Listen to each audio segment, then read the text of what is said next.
Owner's Mark, this little store in Newport Credit. One of the things that we're really trying to do is trying to provide exposure to as many different running options as there is and as there are. And obviously one of the ultimate possibly that you can get to, Evan may take exception to this one, but the ultimate that you may possibly being a miler himself or a half miler himself. But the next ultimate perhaps that you can never get to is the marathon. And that's that gold standard for everybody. And we are so tremendously fortunate to have Canada's very best marathoner, Eric. And thank you very much for coming here this morning. I heard Eric in Ottawa 3-4 weeks ago, and what an absolutely exciting story about something qualifying to do those Olympics. And I will tell you, I was on the edge of my seat to try to I knew the outcome, and yet it was really interesting by way of process. So thank you all for coming, and without ado, our keynote speaker, and Eric Gillis, thank you.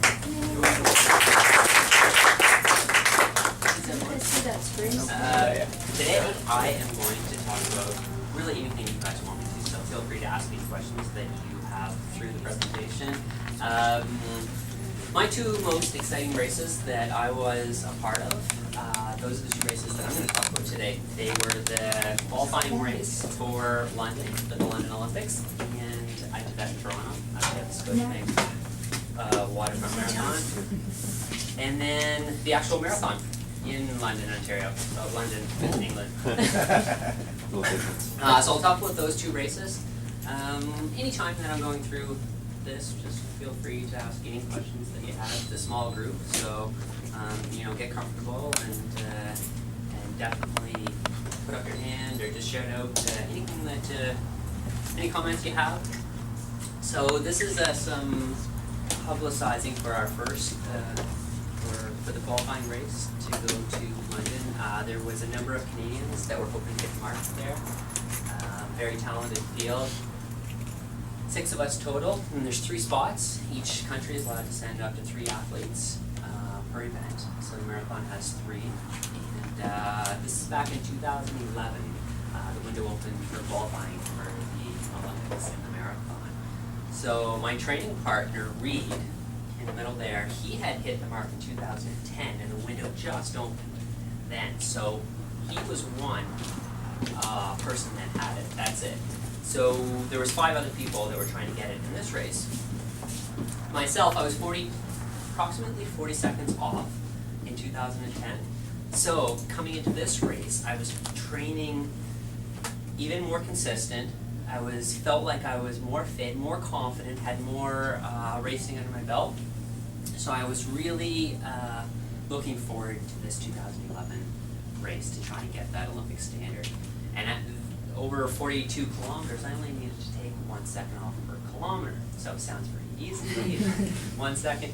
But I had that confidence that training had been going well, and I was training with Reed for this one again, which is just amazing to be able to train with someone else at that level. We did most of our workouts together, so we'll go out. He was living in Hamilton at the time, he turned out to go out, but all of our workouts we were doing them together.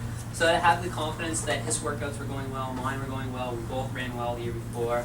We can run better in Toronto 2011, I can get that standard. So going into the week of Toronto, still very confident, looking forward to the race. A few days out, it started looking, probably anyone that runs a race starts looking at the forecast, maybe whenever they actually post it up on the internet that you're possibly allowed to look at it or see it. So I just started looking at it about a week before. You never really know until about 4 days before, 3 days before, until even the day of. But it said it was going to be windy. So if anybody remembers that 2011 Toronto Marathon, it was, 3 days out it was windy. 2 days out it was really windy. The day before it was like 50-kilometer-hour winds, and it wasn't supposed to be much better the day of the race. But Reed and I stayed in a hotel down in Lakeshore. We roomed together for that race. We had a lot riding on that race. He was trying to break the Canadian record. I was trying to qualify for the Olympics. So I gotta say, we kept pretty positive, even though we knew it was going to be windy. Wind slows you down quite a bit in a marathon and any race. So it was going to be windy in the race. We knew it was. We would look out the window, we'd see the trees blowing. you know, pretty much sideways. And, you know, it was one of those situations where what can you do, right? Yeah, we picked the marathon, we wanted to run this marathon, yeah, we had success there the year before. What can you do? Just go out there, step on the line and see what happens.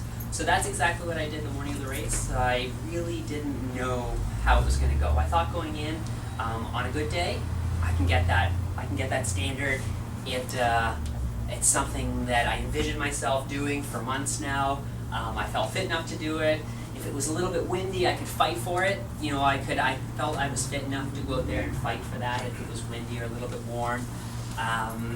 Day of, it was really windy, and I stepped on the line, and I just didn't know. But I knew one thing, that I was going to give it my all, and I had no doubt in my mind that I was going to do that. So I stepped on the line, and that was my race objective, was to just go out there and try and run as fast as I possibly can on the day of the race. Put myself in a position at halfway that I'll be on pace to get that standard. So got into the race, I was on standard pace, under actually at half. We had about 20 kilometers of wind at our back, which just felt great up to 30K. Then you get into the beaches, you turn around to the beaches, come back into Toronto along along some decently hilly terrain. There was one overpass there around 39K where I was running up that one, and it felt like I was walking. wind in your face, running up an overpass at 39K. But I stayed positive. I knew I was slowing down that last 10K, but I knew that was going to be windy. That was the toughest part of the race. So I knew I was slowing down. Then a kilometer left to go. I finally really did a reality I did a math conversion check and really okay, I have to think about this. You know, how close am I? I knew I was losing time, but I had some time in the bank. So I finally checked and I was like, oh, this is really close. Kilometer to go. Oh man, it's gonna come down to it could come down to 5 or 10 seconds. It's gonna be that close whether I make it or not. And so then I did another check with 300 meters to go. And I saw that I needed to run the last 300 meters in exactly 1 minute to get that standard to go to London. So I just thought to myself, last 300, really I thought this at a kilometer to go, but then I did it again at 300 to go. If I missed this by 1 second, and there was some point where I thought I could have ran faster, I'm going to be kicking myself. So I was already tired, but it was just be tired consistently the rest of the way. Don't let up at all. So I ran hard the rest of the way, and I was trying to think, can I do this in 1 minute? Oh, on the track I can do it in under 50 seconds, but this is at the end of a marathon. And so I just stopped thinking, just run. So I came around the corner with 100 meters to go, and the announcer knew that I was going for that standard. He knew the time that I needed, and he started doing a countdown. It was 10, 9, 8, 7, and I thought, oh, this is cool. This countdown, he timed it right. I'm going to finish just as the countdown finishes. How did he know how to do that? Oh no, wait, that's for the qualifying time. Oh no, this is going to come down to 1 second either way, not 5 or 6 seconds. So again, I just sprinted as fast as I possibly could down that finishing street. One of my career highlights was finishing that Toronto Marathon and having people cheering for me there. I like it. Okay, yeah, career highlight, people just cheering, going crazy. There was the half finishing, so to be able to finish with people cheering for me. Like me? Okay. Yeah. I'm going to skip over some of this and go back to it. There's my support crew, my daughter and my wife. Dylan, who was also competing, he ended up finishing in 2:13. There's my finishing kick there. So that was my finishing kick coming down. You can see everybody cheering on that side. It was awesome. People on the other side cheering, and everyone that had finished the half marathon. So they were joined in the countdown. 10, 9, 8. So I looked up underneath. I saw that 2:11:28. No, I saw a 2:11:27, and I pretty much knew I needed 2:11:27 because in road racing it rounds up by a second. So it'll round up to 2:11:28. And 2:11:29, if I hit 2:11:29, I would not go. So I had to hit 2:11:27 and it round up to 2:11:28. So I looked up at the clock as I was crossing, I saw 2:11:27 and everyone started cheering, yeah. But I also know, like, it's not always exact, those finish clocks. Someone could just press a button because the timing is the one that counts, but that's not necessarily the official one. So it was a full 10 minutes afterwards, which felt like an eternity before I learned of the official time. And I got it on a smartphone, someone passed me a smartphone, and I finally could cheer. But that was the longest 10 minutes forever in my life. It's just like, you made that so stressful on me. Oh, why do you have to do that? So, yeah, one of my career highlights there, definitely finishing in Toronto. To be able to do it on home soil, and so many people from Toronto came, but so many people stayed home in Guelph as well to watch it on the internet, because like, oh, it's windy this morning, they're not going to run fast. Well, I'll just watch it on the internet, which is kind of cool to be able to do that anyway, because it's, you get to see more of the race.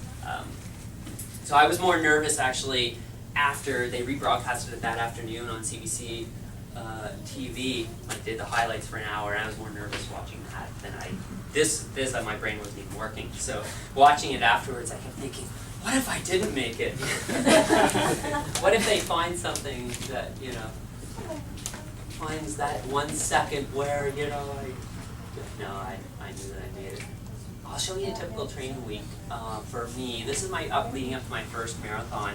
I do 2 workouts a week, and the workouts, they vary, but they're mostly tempo and fartlek, and they'll go up to about an hour of work. And the top workout is pretty typical. I did 31 kilometers that day, and I ran 3 minuters. So I ran 3 minutes hard, then take 1 easy, and I did 20 of them that day. And with the warm up and cool down, it was 31 kilometers. The average pace for the 3 minuters were shown here. So it was like 3:10 per kilometer, 3:17, 3:02, depending on like I'm going up a hill or down or so. Use my Garmin my GPS to check. So and the total run with the warm up, cool down, and the workout was 5:51 per kilometer. That was the average. So that's a typical workout. I do 2 of those a week.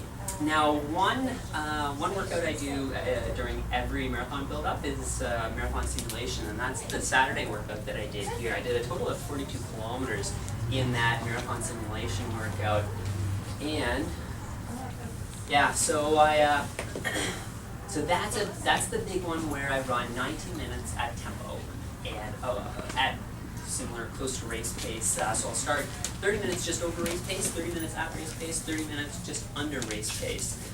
So after that workout, about 5 weeks out, that's typically when I get the real confidence boost that I know I'm ready to go. And so at this particular day, it was in January, I was training for my first one down in Houston, Texas, and I was not liking the weather. I had stressed about the snow because it had snowed like 4 days before that.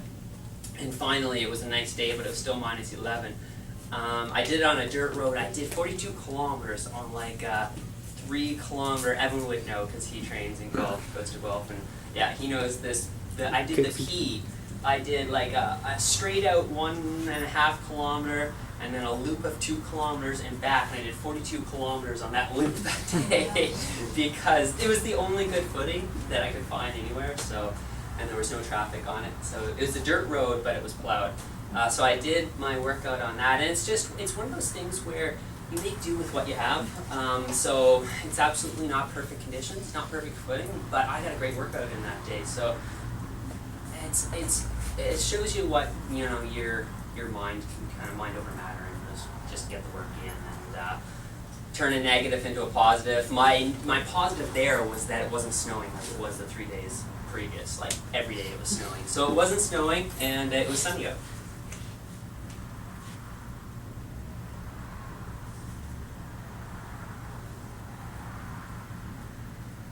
Alright.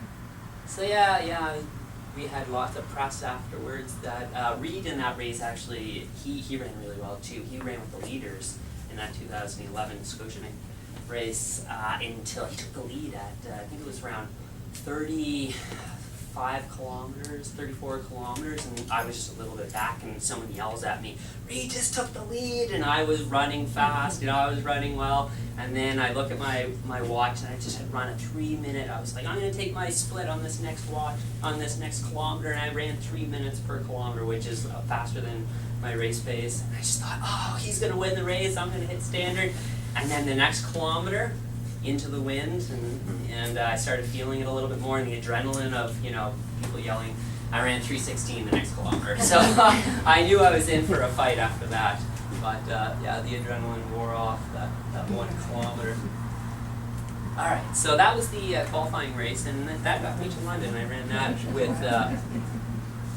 with Reed last summer. But one of the really cool things about once in a lifetime thing is going to the Olympics, but also being able to train with my training partner Reed, very good friend who I trained with for 10 years, and I trained all summer with him to go to London, and we were both very well prepared going into it. Now it was going to be hot that day, 25 degrees. We didn't know that it was going to be that hot. I'm not sure about that snow in the background. That's just part of the presentation template, but. Anyway, we weren't really prepared for the heat. What we were, because we were training Guelph, but we didn't think it was going to be that hot in London. Anyway, it turned out to be quite a hot day.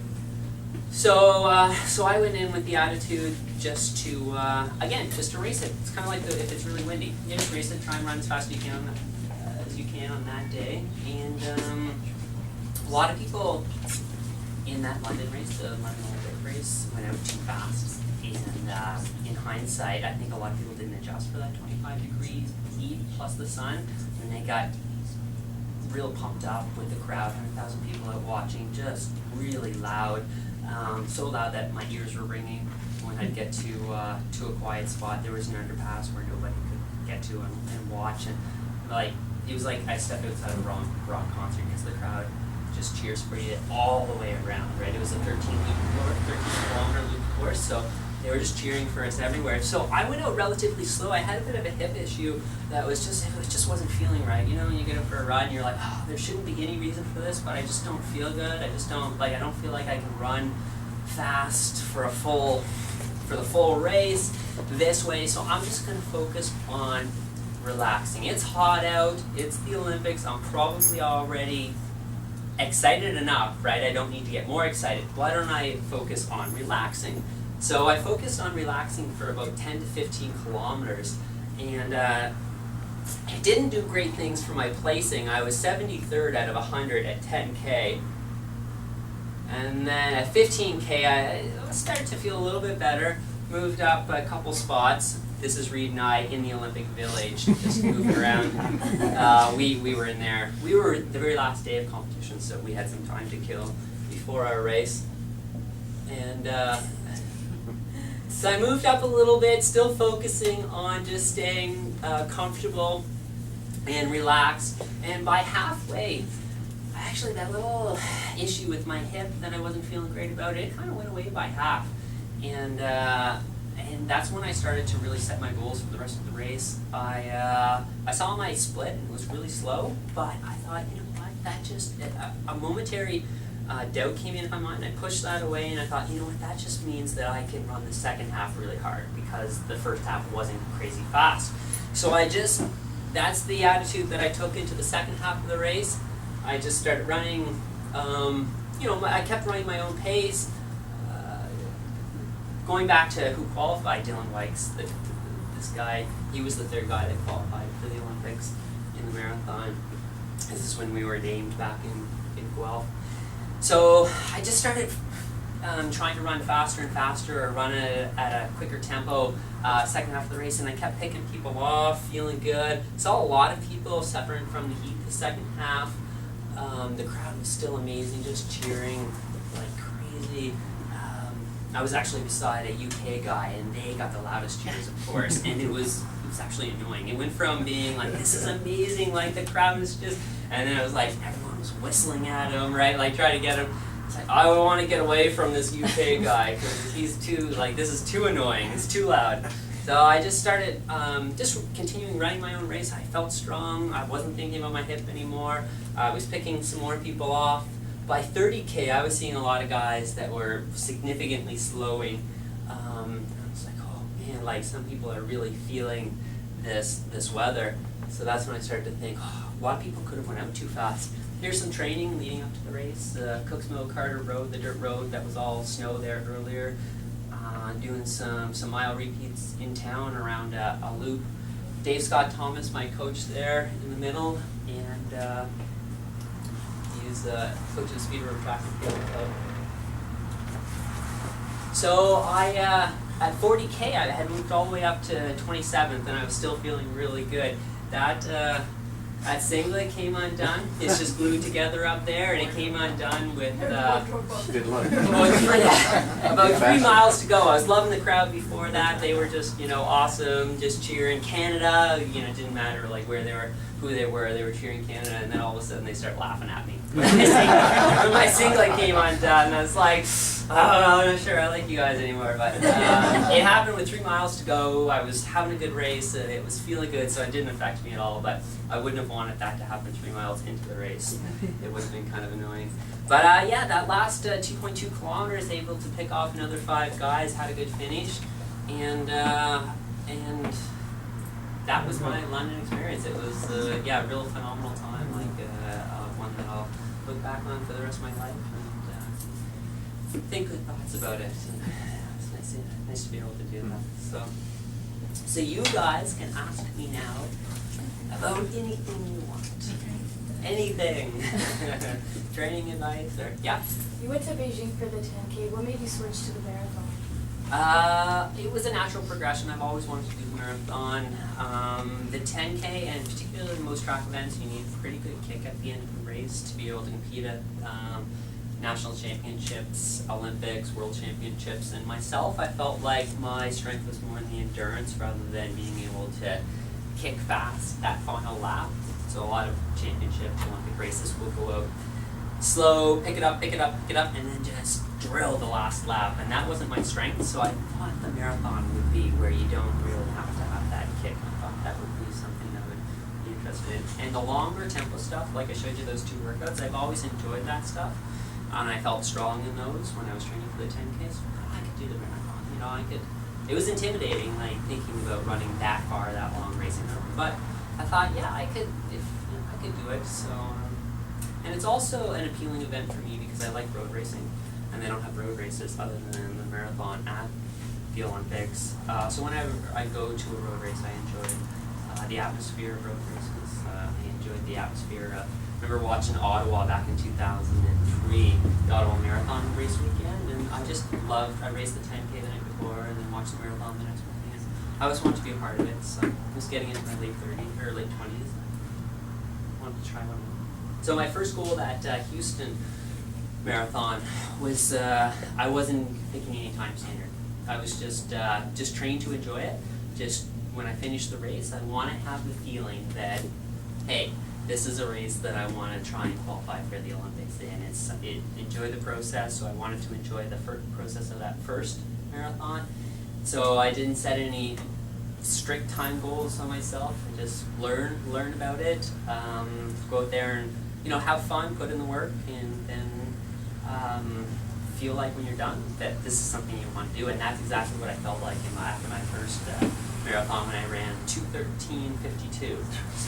So good. I mean, I was happy with the time if I compared to what I needed to run to qualify for the Olympics. If I had just focused on that, I would have been disappointed because I was 3 minutes off, and I would have thought, oh man, I need so much work. I need to do so much more. But it came along, and each race I did after that, I improved and finally got it by that 1 second.